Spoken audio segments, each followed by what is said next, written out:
All right, ladies and gentlemen, welcome back to the channel and welcome back to another Chaos Zero Nightmare video. Now, suffice it to say, RIN is my most favorite character in the game currently to date.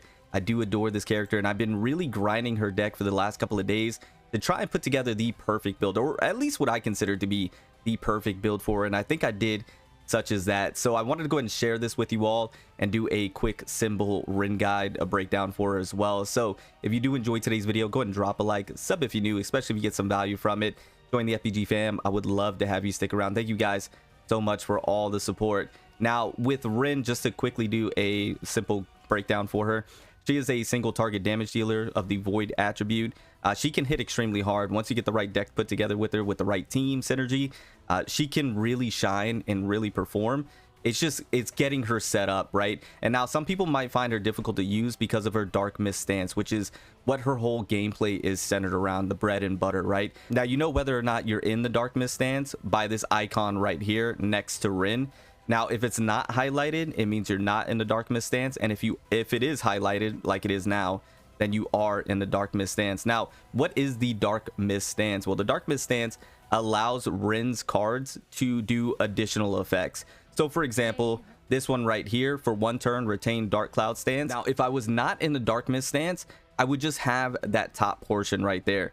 But since I am in the Dark Mist stance, I get the bottom portion of this as well. For one turn, 30% attack card damage, apply vulnerable 1 to all enemies, right? So that's why the Dark Mist stance is so valuable and why you want to be it at all times with RIN. Now, the way you get out of the Dark Mist stance is if another combatant attacks.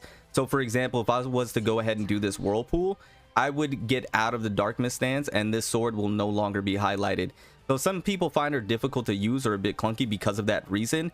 But once again, it really boils down to what team you put together with RIN. That is highly important when it comes to her gameplay and getting the most potential out of her, in my opinion.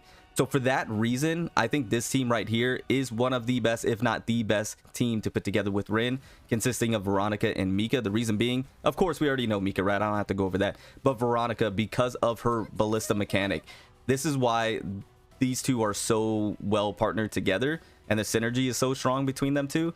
Because with Veronica, with the ballista mechanic, when that goes off, it doesn't remove RIN out of her Dark Mist stance. She stays in that stance even though Veronica attacks. So you can still do attacks with Veronica, which ballista is what Veronica is all about and her whole gameplay anyways. So you can still take advantage of that mechanic and still keep RIN in her Dark Mist stance. It's incredible, right? And I'll showcase that here in just a second. I know I'm rambling a lot.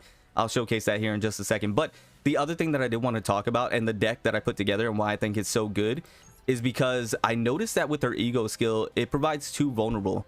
Well, that got me to thinking, can we make a full vulnerable deck when it comes to RIN and allow her to hit absolutely incredibly hard? And we did just that. So in most of the cards that I have with RIN, and I'll show the whole deck at the end of this video, so stick around for that, I was able to get most of the cards to have vulnerable, and not only just vulnerable, but AoE vulnerable on just about every single one of her cards, which vulnerable, just in case you're unaware, damage taken increased by 50% when triggered, reduced vulnerable by 1. So this is incredibly good, not only for single target bosses, but for AoE, you know, mobs as well, because once again, it's AoE. And not only that, RIN could take advantage of this, but also Veronica could take advantage of this. So with the ballista bullet, this card right here is going to do tremendous amount of damage as well.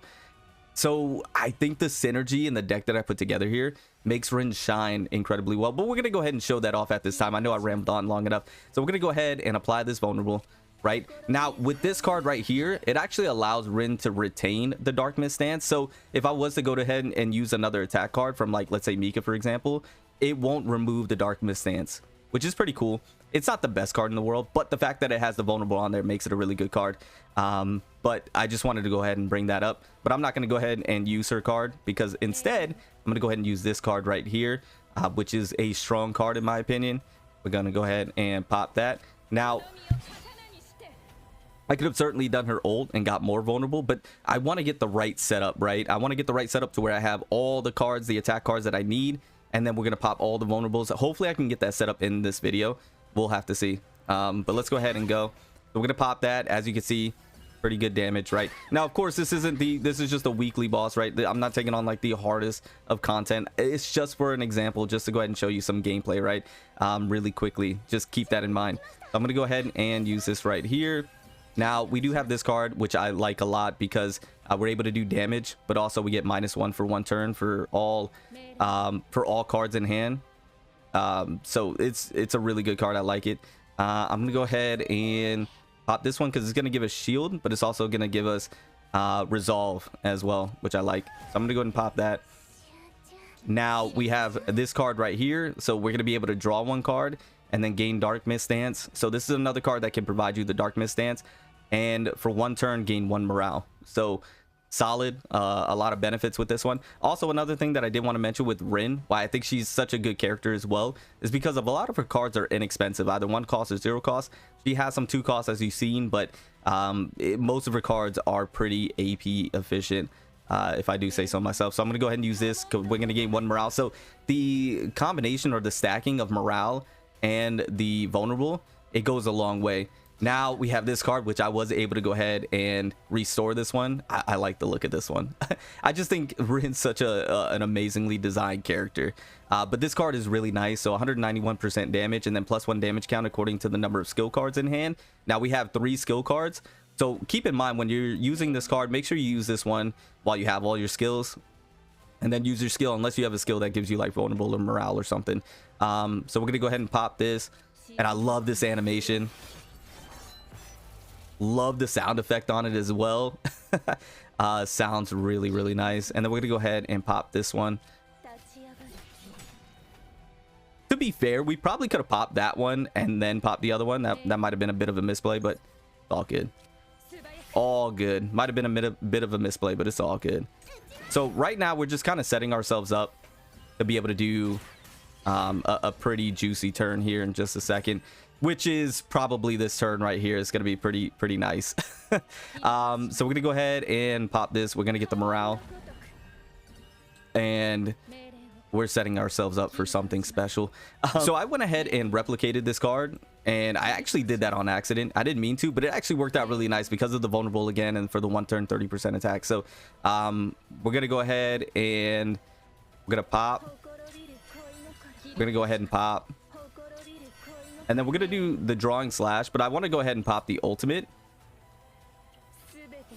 We're going to do the ultimate. We're going to get some more vulnerable here. Once again, one of the best looking ultimates in the game. Her animations are incredible. So I'm going to go ahead and do that. And now we're going to go ahead and pop this. And the drawing slash. So we use the ability to have the ultimate do as much damage as possible. And then do the drawing slash. So... and then you can see how much damage that ballista is doing. Insane. All right, absolutely insane.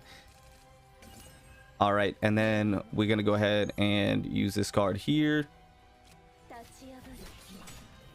And then to be quite honest with you, the ballista might do it, but just to play it safe and just so you can see as well, we're gonna go and pop this, and then you're gonna see well, we still retain. Okay, because we use those retain cards. We still retain, which is really nice, right? I'm just gonna go ahead and do this just because I thought it was gonna take it away. I forgot we use those retain cards, and then there's that. Okay, so to show off the deck that I have, the only card I wasn't able to really showcase was the camouflage. And once again, this is a crucial or instrumental part to the deck because 1, it provides you an evade, so you take no damage. You also draw 2 cards, and you also apply vulnerable to all enemies. So, and that's 3 vulnerable. So this card, extremely strong. Once again, AoE vulnerable. We have AoE vulnerable in other cards as well. These 2 right here. So you can see kind of the vision that I had when it comes to putting this deck together.